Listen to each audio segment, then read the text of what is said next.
Alright, so this is kind of like, well, I'm going to leave puzzle games. The final type of game is DJ games and music engines. So there's a couple of examples of this. Basically, I wanted to focus on games that, like...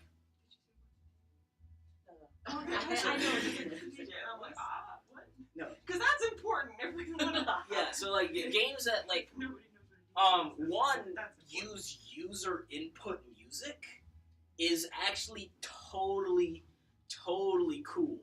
Like, it's a really, like, a thing you can play around with a lot. So, for instance, there was this one game called SSX that, in 2012, had a music engine that when you put your music into it, would analyze the tempo, and then when you did cool tricks, would apply effects to that music, no matter what it was.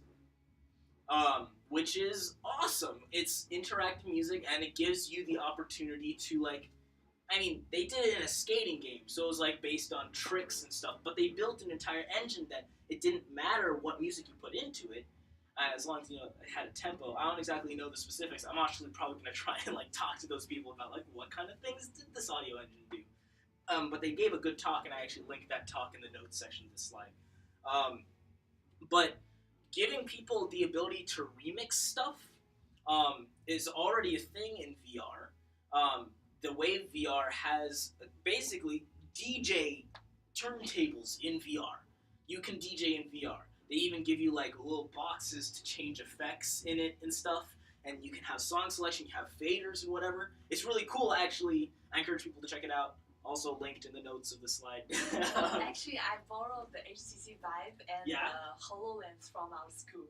So Hey! I'm having them for the summer. Nice! Alright, so definitely check a bunch of these things out if you're interested. I definitely check out the Wave VR, because they're doing some really... The Wave VR, yeah. So they, like, I say that specifically because they focus... W-A-V-E? Yes, W-A-V-E, because... no, W-A-V-E, yeah. Because they focus on, I mean, interactive music, that's kind of what they do.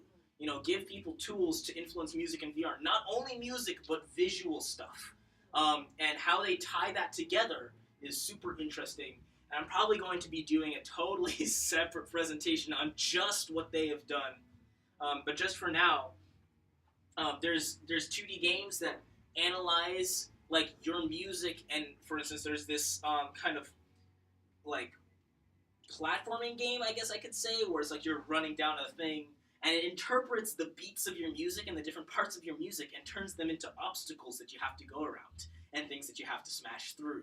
It's called Audio Surf, because whatever thing you put into it turns into obstacles, and you can beat a song. Whatever song it is, it'll interpret it and allow you to be. So that's technology that might be really useful if you wanted to use, you know, user input songs. Like if the person is like, I want to play this game to this song. So for instance, one of the ideas that I put into the document, the kind of running ideas document, is a rap freestyle thing where they put in their song, and then you give them a bunch of remixing tools and buttons that they can play while they freestyle, and they can also control, like, visual stuff, and they can turn it into a legitimate performance, you know, like whatever beat they rip off of YouTube, right, and just have that playing, but you give them tools to remix it live, you know, inside VR, and like, and maybe you could even like have like a fake turntable so they could like do some scratching in VR and then continue. But like, you know, it's the whole thing is like you're out there and you're doing this performance, you could actually like just record it and just put it on YouTube or something, or you could do it live. That would be a great social thing. There's an entire kind of whole like set of ideas that you can use with just building an engine to process other people's music, like without even writing your own. There's some really interesting stuff, like, and ideas that you can kind of pull off with that kind of engine. Again, the Wave VR has their own like genuine like mixing tables, but mixing live is almost as complicated and like possible to like expand upon as just writing music. Mixing other people's music is just as much of an art form. You can really do some fun stuff with that. And people are already doing some fun stuff with that, especially with combining it with changing visual stuff and giving people control over the environment.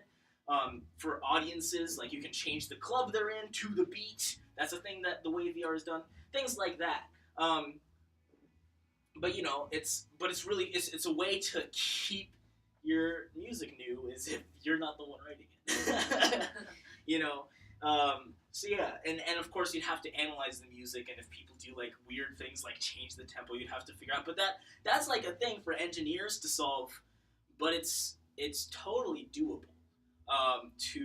To give people tools to change their music live in VR, because it's a lot easier to imagine it with physical movement than it is, I guess.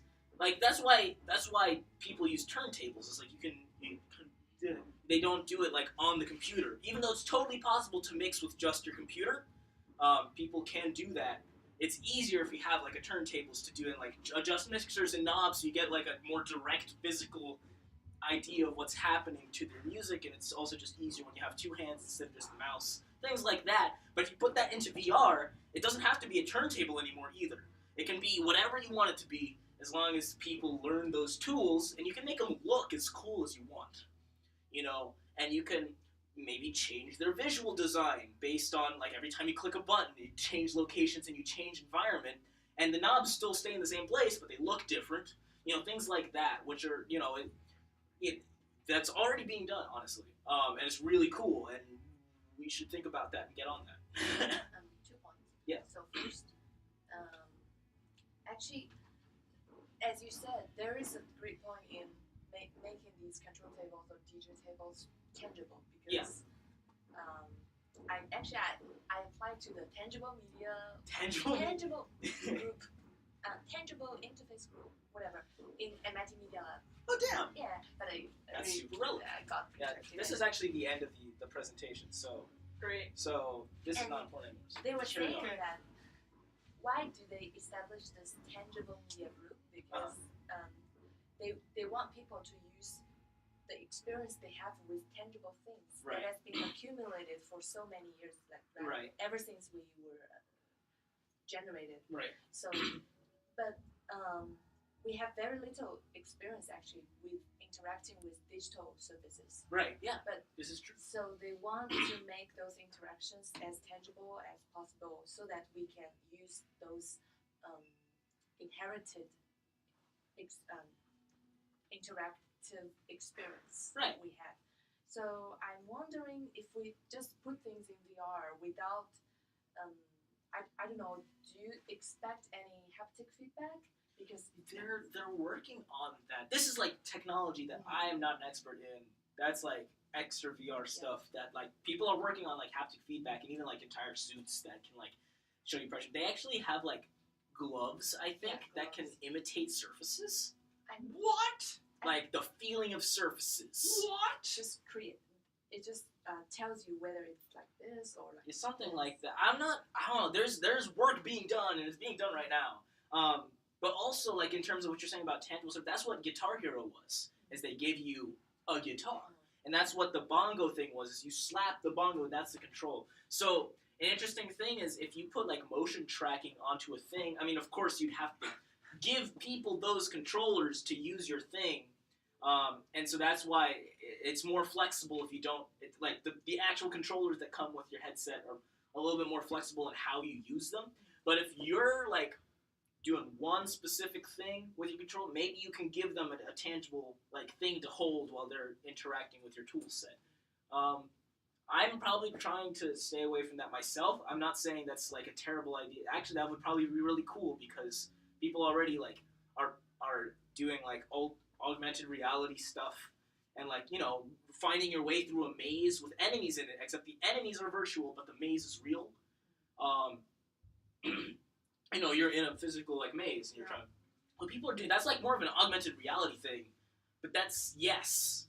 I'm a little worried, like, because when you design interfaces in VR, like, when you're doing UX design in VR, they are saying that it's hard for people to judge how far something is in front of them. So when you put something here, it's actually pretty hard for them to push.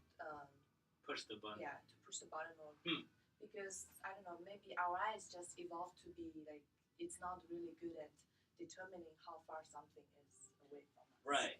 So I'm wondering if you are doing a VR DJ thing, Right. maybe it won't be as precisely controllable as Right. the. I mean, that's true. You'd have to interview the guy who's doing it. There's like a couple of DJs who actually are doing this.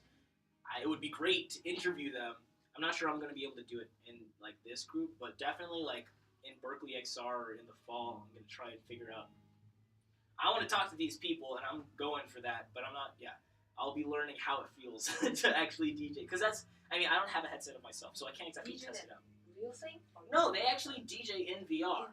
Yeah, they actually go to venues, all right, and there's people there dancing to the music, and some of them have goggles on so they can also see the visual side of stuff, you know, but you don't have to, because the music is still playing. They're taking the music from your DJing and they're playing it live, right? But also, if you put on the goggles, you could see this whole other dimension of, like, how the guy is controlling the environment around you. And so, like, the added visual immersion is really cool. But you'd have to ask those people how it feels to, like, actually DJ. Because, again, like, they haven't put, like, the full array of effects and stuff that you can do. Like, they don't have, like, beat machines in VR, because those are a little difficult. But it doesn't mean they're not going to. Yeah. But again, this is going into the Wave VR, which I'm super excited about, but I might make my own completely separate presentation about that in the next couple of weeks or so, because they're doing a lot of stuff. I think it can become a performance thing. Like, I've been watching Danny Bitzman, the painter, in VR. Oh, yeah. Painting with brush. Mm-hmm. And I find it really pleasing to watch him doing this. It's like a live. Well, people stream it too now. Yeah. It's on Twitch. People stream themselves. Well, especially in the Wave VR, they stream themselves making the club, making the environment that you can activate. It's cool. Right. What was it you just said? I swear I had it. Performance. Yeah, performance. Yeah. But that's in terms of painting, mentioning I just wanted to shout out my lighthouse idea, which is the paint. Like if you had someone paint, but also put them into a place where the paint generates music, that would be even more fun to perform. I think it would be cool. I mean, as long as it doesn't get old, and if you if you built an engine around putting music in, so that you could create different songs and you could have different songs play. So you'd be like, I'm gonna paint this song today. If you created a set of those types of song painting things, that would be cool to perform it. That way it wouldn't get old, but it would also require that effort be made to add new songs. So it'd be interesting for different people with synesthesia. Yeah, well, actually, I was gonna ask Blythe about it because she has synesthesia, but yeah, you could collaborate with people who actually hear visual stuff, hear colors, and see sounds. But yeah, that would be definitely a collaboration you could do and be like, so how would you represent this? And you this paint. So you'd have to combine a painting thing with a musical interpretation. But one of the ways that you can add a musical interpretation is the lighthouse technique, which is it scans around you and you can hear the stuff. So that's not just the sound of the painting, and it's not constantly issuing from the paint you do, because then it might get annoying or something. But if you had it timed so that your paint emitted a sound every bit of while or whatever, then you could, that would be cool. So what idea are you towards? What kind of thing do you want to do? I mean, so that's that would be the next kind of section. We kind of started a little late, and we already had a pretty good discussion. Normally, if we started at 7 after this kind of presentation, at 6. We'd have after this presentation a kind of discussion about the kind of stuff, but I think it's a little late. We might have to say goodbye. Thank you so much for coming, though. We really appreciate it. Yay. And we're I'm gonna ask you the same question. I'm Cecilia. I'm great. Yeah. My name is Iris, and we were classmates in the class. Part of the same project on the year.